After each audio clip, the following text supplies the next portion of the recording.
there viewers!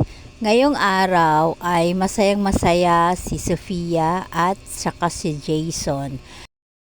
Patunay lang na walang imposible sa Diyos.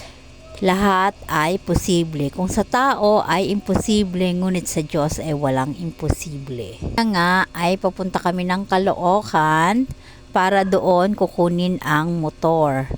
Kaya kami naka L300 kasi dyan namin isasakay ang motor kasi bawal pa palang ibiyahe yon. So hindi po pwede. Kaya ayan, dyan kami sumakay at dyan din kami sasakay mamaya pa uwi. So kasama ko si GLA, si Ava, si Sofia at si Jason. Hindi na sana ako magvo-voice over, kaya lang napakaingay ni Ava, sigaw ng sigaw. Kaya sabi ko, i-voice over ko na lang kahit mahirap. Dahil hindi ko naman alam talaga ang sasabihin ko dito sa voice over. So, pagpasensyahan nyo na. At ayan naman ay nasa EDSA na kami. No, patungo na kami ng Caloocan. Medyo malayo-layo din pala ang biyahe namin. So, ayan. Papunta na kami ng Caloocan Monumento. At yan, nandyan na kami sa Caloocan yan. Hinahanap na lang namin yung 10th Avenue kasi nandoon yung lugar na kung saan kukunin ang motor sa 10th Avenue, Caloocan. So, ayun na nga, nandyan na kami. Yan, ang daming motor.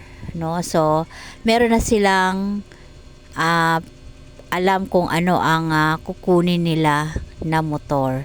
So, naghahanap sila ng white kasi gusto nila ng white. Merong white doon, kaya lang hindi nila gusto yung model. So, gusto nila yung 2025 model na Honda Click. So, walang white nun, kaya nag-decide sila na black na lang. So, ayan, kinakausap na sila ng staff. At ako naman ay binidyohan ko muna yung paligid ng Transcycle. Ayun, Transcycle pala. Transcycle Motor pala ang pangalan nung store na kanilang kinuhanan. Meron din pala dito sa may amin, sa tapat lang ng Pure Gold. Kaya lang, doon siya nakapag-apply doon siya na-approve sa Transcycle Caloocan. So, ayun na, tinitignan na nila yung model ng motor, yung unit. Ito namang dalawang anak niya, puro kain, puro ingay. Kaya nga ako nag-decide na mag-voice over. So, yan yung harap ng Transcycle motor. At ayan, pinapaliwanag sa kanila, no, minomodel sa kanila nung staff kung paano gamitin yung motor na Honda Click na 2025. So, pinapaandar nung staff and then pinapaliwanag kung ano-ano yung mga features nung motor na yan. At pagkatapos niyan ay nagkapirmahan na sila. So, ang daming pinarmahan dyan ni Sofia. Nangawit daw yung kanyang mga kamay kasi sa sobrang daming perma, makapal daw yung pinarmahan niya. So, ayan, perma-perma pa din sila. Ayan si Sofia, sa kanya kasi nakapangalan yung motor, kaya siya ang pumipirma. Yan, perma-perma lang sila dyan. Ayan si Sofia, may perma pa din. Medyo matagal pala ang proseso niyan, kaya nag-video muna ulit ako, no, sa paligid ng Transcycle.